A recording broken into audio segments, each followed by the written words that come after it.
When we talk about black people and the one percenters and the rich and all that stuff, why do we always assume that black people are broke? Yes! I'm very curious. What did I say? What did I say?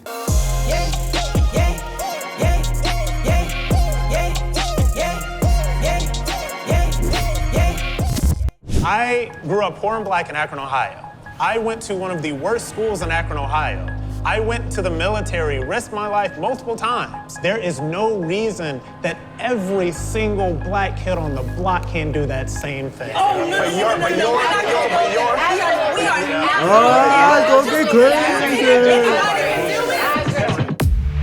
It's gonna get crazy. Hey, it's gonna get crazy. By show of hands, who here voted for Donald Trump? All day.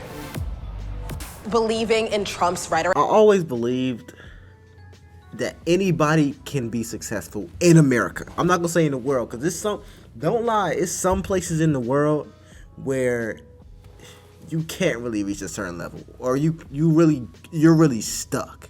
And when I say successful, I mean like you live a good life. I'm not talking about like you got the big bust down chains, you drive Lamborghini swerving through the lanes.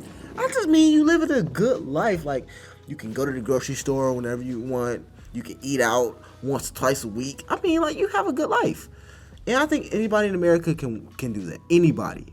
However, I don't think everybody in America can do that. It's a difference. Some people will be there and some probably won't.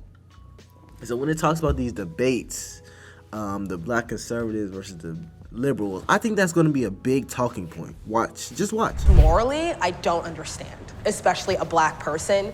3 words or less, what is your reaction when you see a black person wearing a MAGA hat? There's a story. Independent-minded brother. Bold. Confused. Cringe. You do you. Looks good on you. It can't fit on my head. I saw true hate coming from the left, and it was white people calling me Uncle Tom. Pretty much, white people telling me I'm not black enough. Aunts won't speak to me. Even now, I got aunts that don't talk to me because I want to be white. The people that call me the nastiest, all kinds of like, oh, house Uncle Tom, like all this stuff. I've been called a bed wench. That's how racist the left still is. For the black conservatives, how do you align with white conservatives when they speak mal of black people? You call them out. My whole thing that's like not for even me, calling them out, but just how do you stand with them when they are speaking mal how do against you your stand people? with Hillary Clinton Like, when it's she not- calls, kids super predators? You know what I'm there's gonna saying? be racists But there everywhere you are go. going to be some racists all over the place. So now it's like, okay, yo, watch him out. Believing in Trump's rhetoric, just morally. One of the craziest things that I've witnessed in life is how an entire political ideology got consumed by an entire race and culture. And y'all probably like, what do you mean? But bro, y'all watching the same, like I said this in the past before and people were disagreeing with me in the comments, but this is true. And the reason that this is a problem, it's not because of your political side. I don't believe that one political side is above the other. If y'all watched my very first political test, I was like directly in the center. So I did it on YouTube. You should probably check it out. But my thing is this.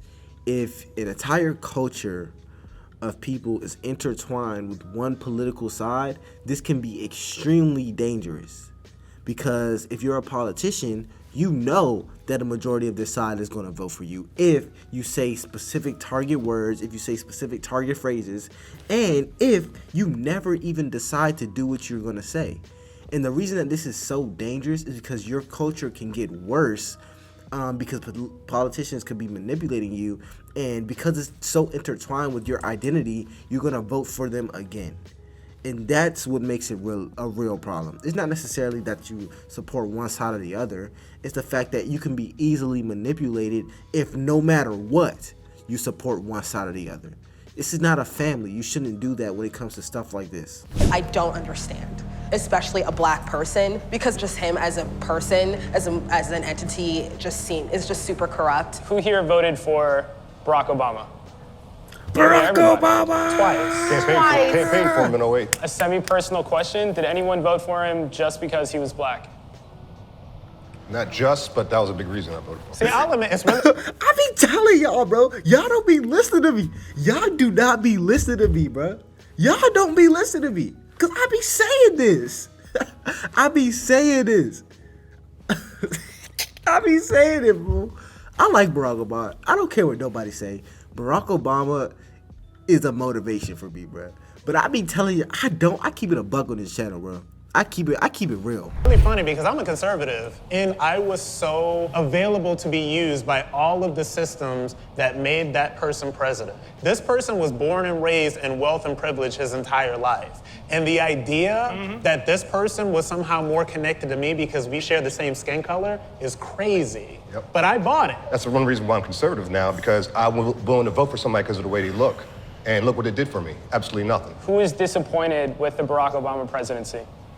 I don't even know about it, if I'm being honest. I'm disappointed with I'm disappointed with all of it. Like, we're never going to be led to liberation in a binary system. A binary system for black people is literally always going to be us choosing the lesser of two evils. I'm always choosing my death either as a blunt force blow or death by 1,000 paper cuts. I feel like the candidates that keep being put up year after year after year keep hardlining us. We're saying we're choosing the lesser of two evils, right?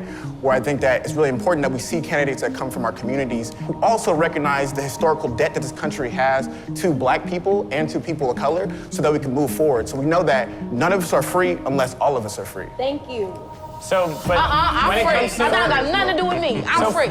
So you voted for Donald Trump. Yes. Would you mind telling us why he won your vote in 2016? Well, first and foremost, Donald Trump won my vote because I was not voting for Hillary Clinton. At first, I really didn't know much about what Trump was doing. I'm looking at my Christian values and I'm realizing this man is really aligning himself with what we truly believe in, you know? And this is a chick who got a felony, who had 5 years probation. And so what I did was I made a choice to surrender my life to Jesus and live righteously. I'm a businesswoman. I have my own financial consulting company. And the fact that he was trying to cut funding, and he is cutting funding to welfare, that is a very big thing. People don't realize the more money that's spent on welfare is coming out of our taxes. The more you're allowing them to extend their lifestyle in the projects, the more money is coming out of my pocket. That's part of my problem with Donald Trump is he's literally making the rich richer.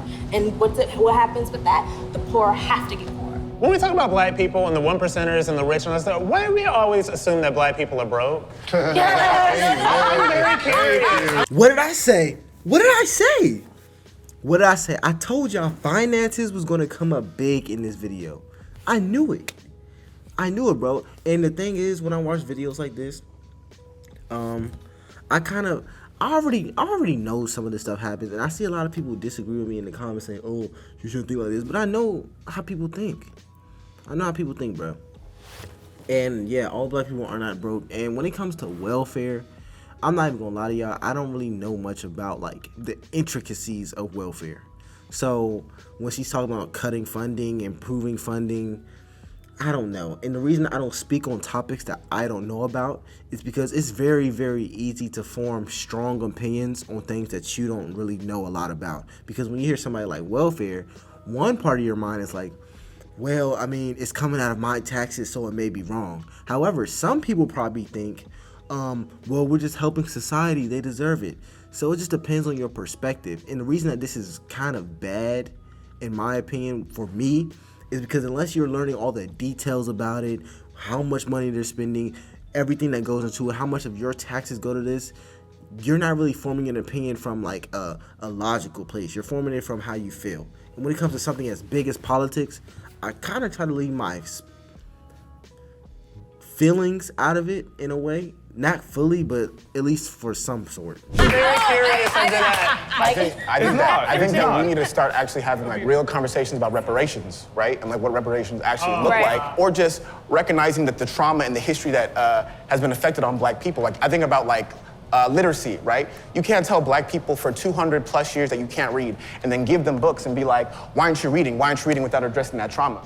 I want to hear what your reactions are to. Nah, I can't side with that one, bro. I can't side with that one. Cause we got middle schoolers and high schoolers reading at 4th grade levels in 2023. And the reason I can't side with that is because how many generations does it take to teach one generation how to read? Cause the people who are in school right now, they were born mid 2000, like 2007, 2008, they were born during that time. So if their parents, it only takes one, if their parents made it a priority to say, you know what, I'm gonna make sure my child reads at their level. This problem could be solved in one generation. This problem, for example, literacy can be solved in one generation. So when you say like, well, we've had problems for 200 years, we couldn't read for 200 years, and this is the problem, this is the reason why kids are reading at 4th grade levels when they're in high school. That's an excuse. That's not true. That's not true at all. Because if we decided today that we're gonna make sure all our kids can read, in about 12 years to 15 years, our reading levels would literally skyrocket. I mean, like night and day, just in 15 years.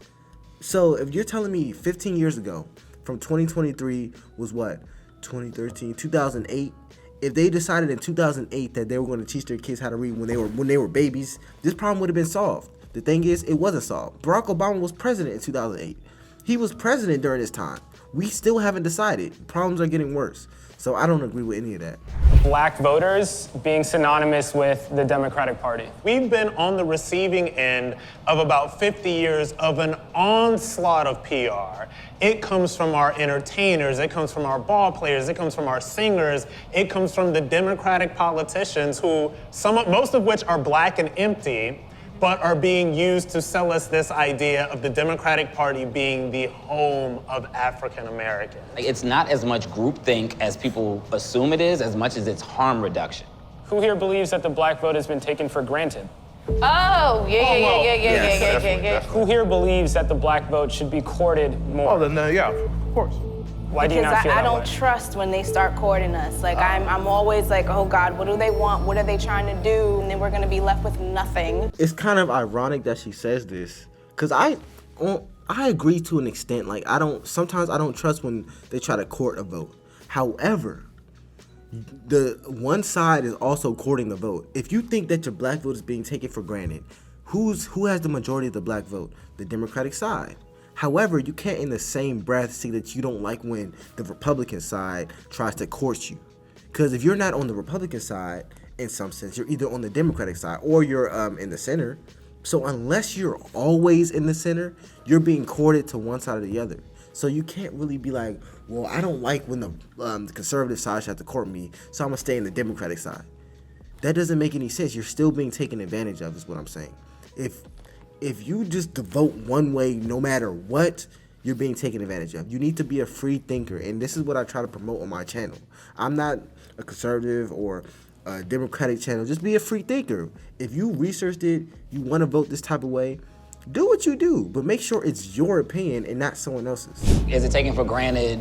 Of course. Should it be courted? I guess. I mean, a person has to serve the majority. So no matter who you vote for, the majority of this country ain't me. Now, if you want to talk about micro level politics and councilmen and who's sitting on the student board, who's sitting as the mayor, now we could talk about that all day. I strongly agree with him when he says that we don't talk enough about local politics. So that's where I'm at. That's why I said, like, agree with that. you could do it. Guys, I appreciate That was a pretty good video. I think they were smart on both sides, of course. This is what I'm saying. Just have like these type of discussions, you know? Like, it's okay if you want to vote this type of way. It's okay if you want to vote this type of way. Just make sure your heart is in the right place. That's all I'm saying. Make sure your heart is in the right place. Make sure it's coming from a good place where you really care about your community, yourself, really. Just make sure you come from a good place. It's LFR Jojo. I'll see you on the next one.